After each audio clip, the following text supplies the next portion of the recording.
بسم اللہ الرحمن الرحیم۔ تقریباً تمام تاریخ میں ہے کہ حضرت ادریس علیہ السلام نے 100 شہروں کی بنیاد قائم کی اور انہیں آباد کیا اور سنوارا۔ آپ کے ان تعمیری کاموں میں اہرام مصر کی تعمیر کو بڑی اہمیت حاصل ہے۔ وہ اس وقت بھی دنیا کی 7 اہم تعمیروں میں شمار ہوتے ہیں۔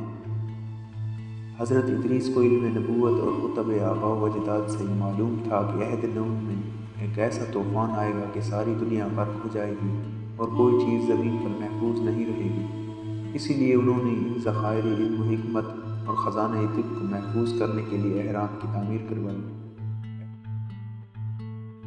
یہ اہرام مصر کے غربی جانب بنائے گئے ہیں اور ان کی تعداد حضرت ادریس علیہ السلام کے زمانے میں 2 تھی۔ طوفان نوح کے بعد فرعونۂ مصر نے ان کی اور بھی نقلیں تیار کروائی جن کی اب مجموعی تعداد 18 ہے۔ حضرت ادریس کے بنائے ہوئے اہرام مربع اور مخروط الشکل ہیں جو 4 مثلث الاضلاع پر مشتمل ہیں اور ہر ضلع دوسرے ضلع سے 400 ہاتھ دور ہے۔ ہر ایک کی بلندی بھی 400 ہاتھ ہے۔ ان اہرام کو 6 ماہ میں تعمیر کیا گیا۔ تعمیر کے بعد اس پر یہ عبارت لکھ دی گئی: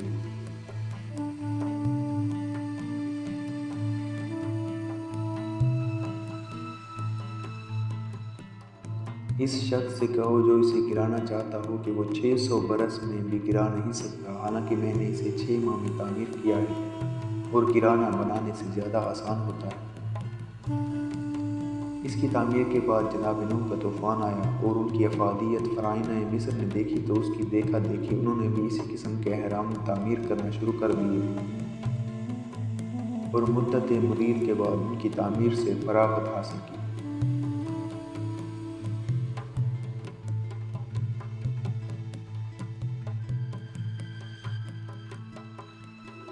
مورخ کاشانی لکھتے ہیں حضرت یوسف علیہ السلام نے انہی اہراموں سے گودام کا کام لیا تھا اور غلہ انہی میں رکھا گیا تھا۔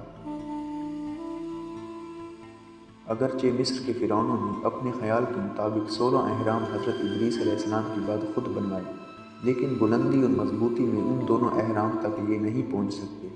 ایک روایت میں ہے کہ اہرام کی قدامت کے متعلق کہا گیا ہے: یہ اہرام اس وقت بنائے جب نصر طائر برج سرطان میں تھا۔